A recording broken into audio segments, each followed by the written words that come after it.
Bienvenue dans ce 19h sur Sahel TV. Mesdames et messieurs, bonsoir. Voici les titres de l'actualité. De grandes célébrités de la presse béninoise, suivies de la star internationale Isbat Madou, ont pris leur café ce matin à la Maison des médias. Les grandes lignes des échanges dans ce journal. Le nouveau secrétaire général de l'Association internationale des conseils économiques et sociaux et institutions similaires AIC6 sera connu ce jour. Ceci à l'issue des travaux qui ont démarré le mercredi dernier.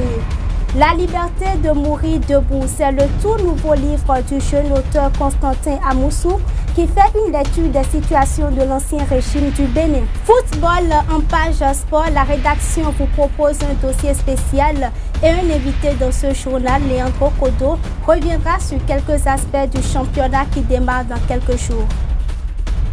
À nouveau, bonsoir. Pour son 111e numéro, Café Média Plus a reçu pour inviter 3 journalistes, dont Christian Adandedjan, un administrateur de projet de développement, et l'invité spécial qu'est Isbat Madou, une artiste béninoise vivant en Côte d'Ivoire. Suivez le compte rendu de Enoch Lahade et Billy Laibi. 3 causeries pour 5 invités dans ce 111e numéro du rendez-vous hebdomadaire de Café Média Plus. Dans la première causerie, Jamila Soulé de Frisson Radio, Christian Adandedjan de Canal 3 Bénin et Serge Yaka de l'ORTB ont tous parlé de leurs expériences professionnelles et des trucs et astuces pour la préparation et animation d'une quotidienne matinale. Lorsque l'équipe a des idées, lorsque vous avez de la matière et qu'à côté, vous avez un canevas qu'il faut suivre et des personnes ou des personnalités que vous devez inviter et qui doivent vous accompagner sur cette émission. Je suis sûr et certain que l'émission grandira d'année en année. Ça dépendra de l'animateur, ça dépendra, non, pas de l'animateur d'abord, de l'équipe qui prépare l'émission, du matériel que vous utilisez, de la disponibilité des personnes ressources et enfin, du dynamisme de l'animateur de l'émission. Des émissions politiques qui donnent la parole aux citoyens, il en faut un peu plus. Parce que quand c'est les grands intellos, les députés, les ministres qu'on voit toujours, tout le temps, qui viennent raconter toujours les mêmes choses sur toutes les antennes, ça n'intéresse plus personne. Donc une émission politique où on donne la parole aux citoyens, une émission interactive, comme ça, ça a de l'avenir. En relais, avec les réseaux sociaux où les gens sont très actifs et tout, je crois, oui, ça va donner du peps. Sur toutes les autres matinales, vous avez suffisamment de politique. Si tout le monde devrait faire la même chose, et ça rejoint un peu votre inquiétude, pourquoi est-ce que les matinales se ressemblent? Parce que j'ai entendu l'autre faire, je me suis dit, j'ai également les mêmes bras valides, et puis on peut faire la même chose. Et tout le monde se reconnaît sur les 10 dernières années que le gouvernement passé, il a commis tellement d'impairs, il a fait tellement de bêtises qu'il donnait du grain à moudre à tous ceux-là qui faisaient de la matinale. Et remarquez avec moi qu'aujourd'hui, toutes ces matinales sont presque vides, simplement parce qu'il n'y a plus ces catchs que tu aimes si bien. Dans la deuxième phase de cette rencontre, l'invité spécial Isbat Madou, artiste béninoise vivant en Côte d'Ivoire, a été de passage pour parler de sa vie professionnelle au 225. Après ceci, Christian Yenoussi, administrateur de projet de développement, a pris place pour un entretien avec les participants sur le partenariat public-privé pour le développement du Bénin. De nos jours, il faut dire que le partenariat public-privé se modernise. Et aujourd'hui, avec toutes les expériences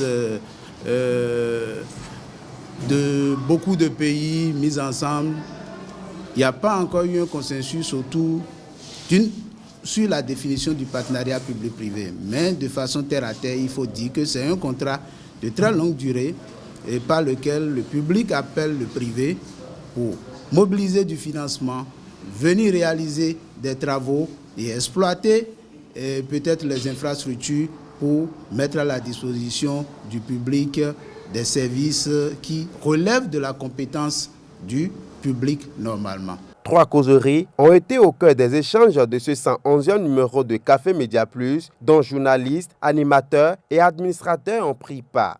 Les travaux de l'Assemblée générale de l'Association internationale des conseils économiques et sociaux et institutions similaires, AICIS, prennent fin ce jour au Bénin. Hier jeudi, les participants ont eu droit à un dîner de gala en présence de plusieurs invités de marque. Les échanges se sont poursuivis tôt ce matin sur le fonctionnement des CES et institutions similaires. Pascal Todinou, secrétaire général de la CSTB, revient sur ses attentes.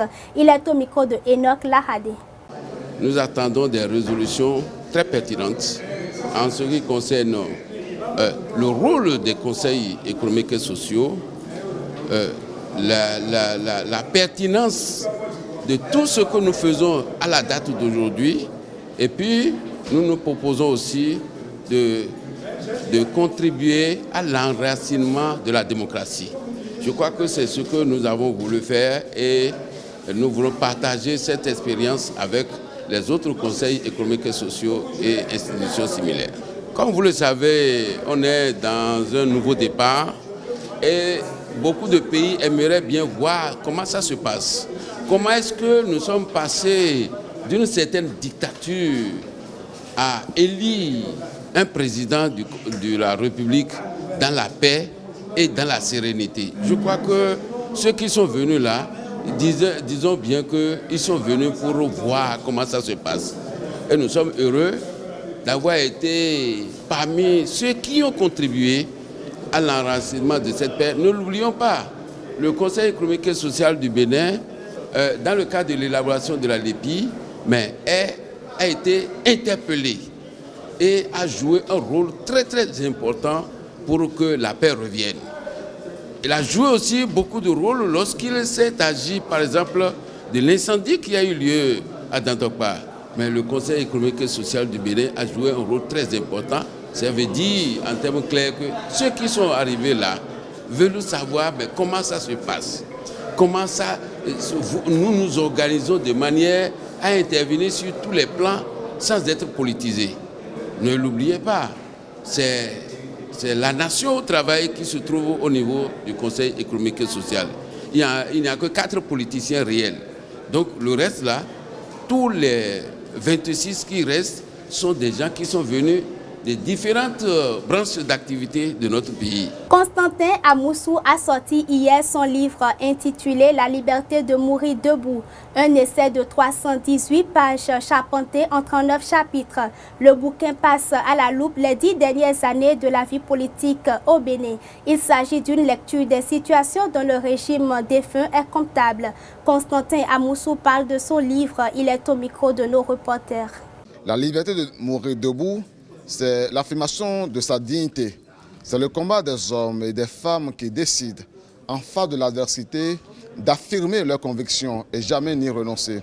C'est le combat de ceux qui décident, qui préfèrent devant les situations les plus difficiles à dire « Nous préférons, quand elles sont des dames, nous préférons mourir debout que de vivre à genoux. Nous préférons être les veuves de braves gens que d'être les femmes, que d'être les épouses de lâches hommes. » Et au fond, ce titre vient rendre hommage à tous ces jeunes, à toutes ces dames, à tous ces hommes de toute génération, de toute condition sociale qui, au moins 10 années durant, ont vécu sous le soleil chaud de l'ancien régime, enfin j'aimerais dire du défunt régime, et ont trouvé au fond d'eux-mêmes la force de lutter sans jamais alors renoncer à leur idéal.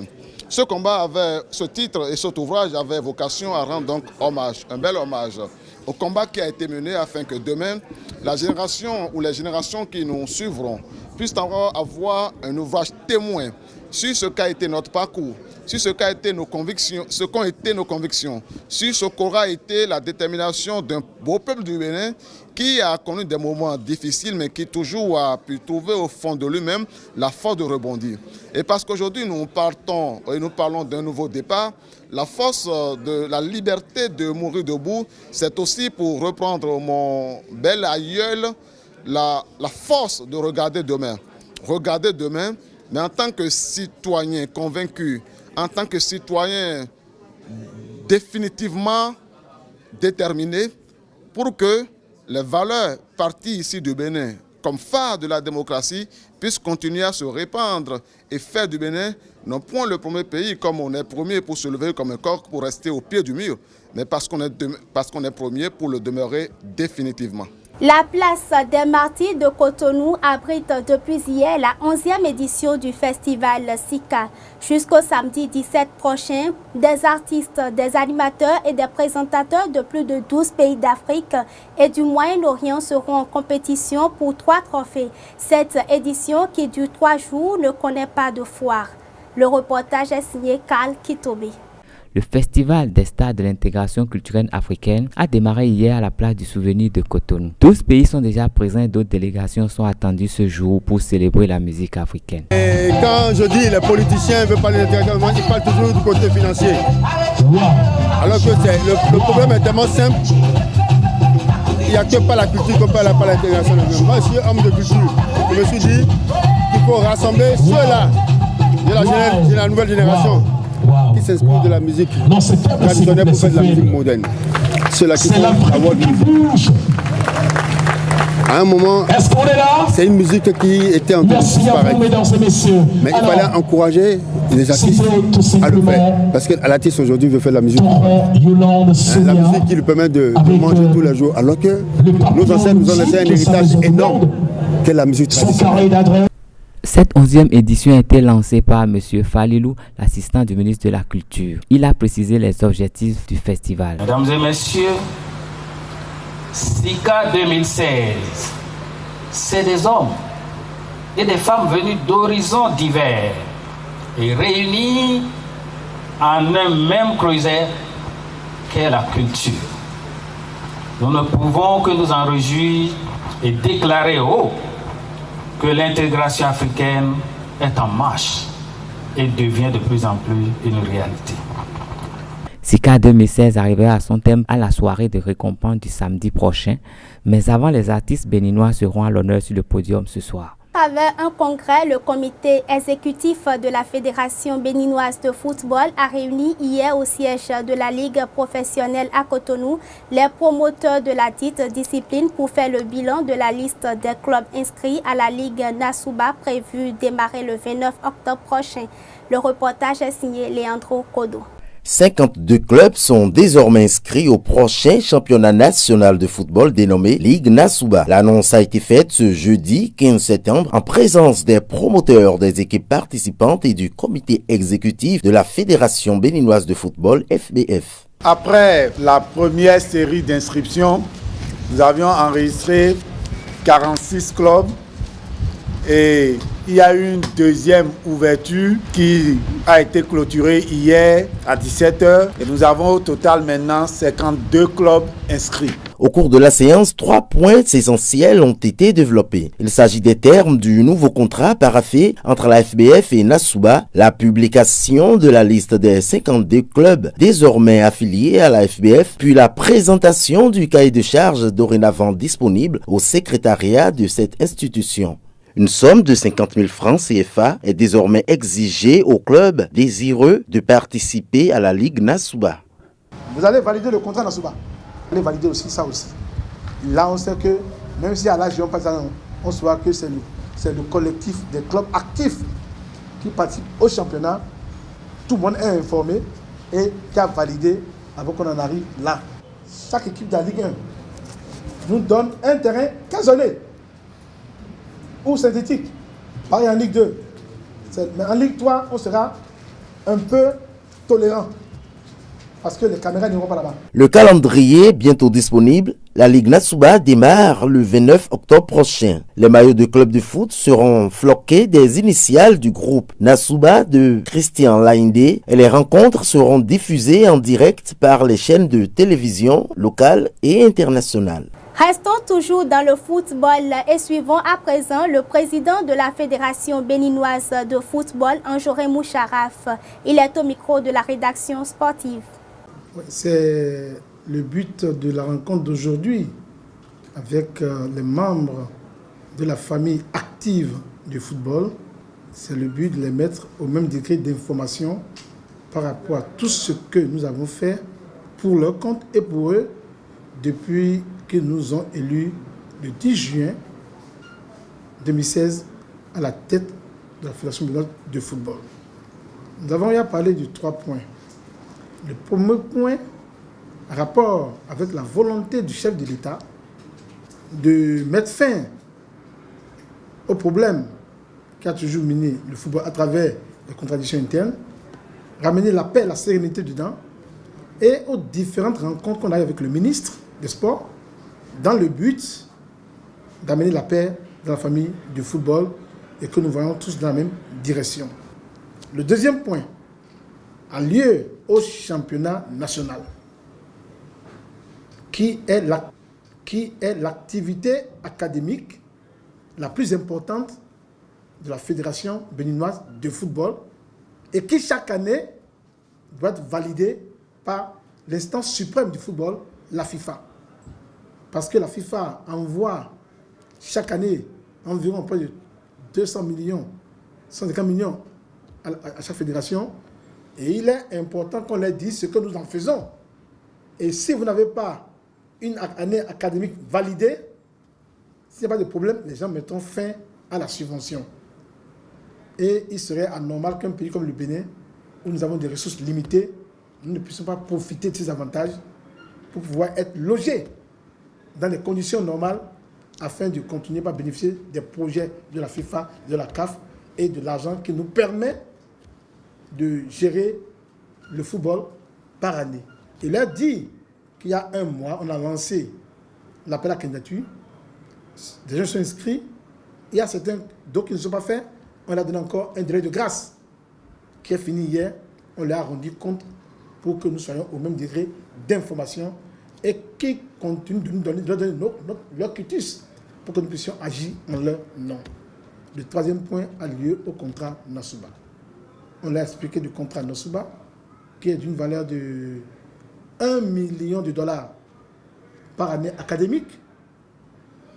Et les 1 million constituent le minimum garanti que SC2 doit payer à la fédération, avec pour mission de collecter avec les sponsors et faire des retransmissions de tous nos matchs à la télévision avec une équipe de poules de télévision qui vont gérer. Le comité d'organisation du tournoi Intermédia Team 2016 a dévoilé mercredi dernier le chronogramme et les innovations de l'édition 2016 de la compétition. C'était au cours d'une rencontre d'échange avec les responsables des équipes, des organes de presse et des journalistes sportifs à la salle de conférence du Comité national olympique et sportif béninois. Suivez le compte-rendu avec Larios Adjagbenon. Le tournoi intermédiaire de football A5 doté du trophée du réseau des journalistes de sport au Bénin va se jouer cette année sous un nouveau format. Hésite les matchs à élimination directe et place à la phase de poule. C'est l'innovation majeure annoncée par le président du comité d'organisation Hugues Sagbo avant-hier lors d'une rencontre d'échange avec les différents acteurs de la compétition. Désormais, ça ne sera plus 8 équipes qui joueront les phases finales, mais ces 8 équipes seront divisés en 2 poules de 4 qui joueront chacune 3 matchs. Et à l'issue des phases de poule, les 2 premiers de chaque poule seront désignés pour jouer les demi-finales et les vainqueurs des demi-finales joueront la finale. Les responsables d'organes de presse et journalistes présents à cette séance saluent cette innovation. Et après deux éditions, ils ont décidé d'apporter d'autres innovations, ce que les équipes réclamaient depuis, notamment la compétition de poules. Maintenant, les équipes auront plus de matchs, on saura qui est qui et qui peut faire quoi. Ça permet également aux équipes de jouer beaucoup plus de matchs, d'éviter les matchs couperets comme on a eu le temps de le voir où quand vous jouez un match, vous perdez, vous êtes éliminé, ça met beaucoup plus de pression. Vous êtes capable d'affronter les adversaires de votre groupe. Donc ça permet d'avoir beaucoup plus de lisibilité dans ce tournoi-là et de voir l'équipe sûrement la plus endurante. Hormis le changement de format, la 3e édition du tournoi intermédiaire connaît d'autres réformes. En outre, le chronogramme de la compétition a été rendu public au cours de la rencontre. À partir de lundi prochain, nous ouvrons officiellement les inscriptions des équipes qui ont la volonté, des équipes qui veulent participer à cette édition. Le 7 octobre, le comité d'organisation sortira officiellement la liste des 8 équipes qui seront retenues pour participer à cette compétition. Le 21 octobre, il y aura la date limite de dépôt des listes des joueurs.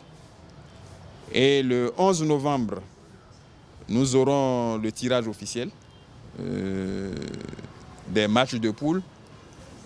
Et enfin, le 1er décembre, nous aurons la réunion technique préliminaire à l'ouverture des matchs qui débuteront à compter du 2 décembre. L'équipe de la chaîne de télévision privée Canal 3 Bénin est le détenteur du trophée. La première édition de ce tournoi en 2014 a été remportée par Nagra FC de l'ORTB. On vous l'annonçait en titre, nous recevons dans ce journal le chef desk sport de la rédaction de Sahel TV déjà en studio. Bonjour Léandro. Bonjour Bernice. Le point du congrès à la FBF, c'était hier au siège de la Ligue de football. Que peut-on retenir?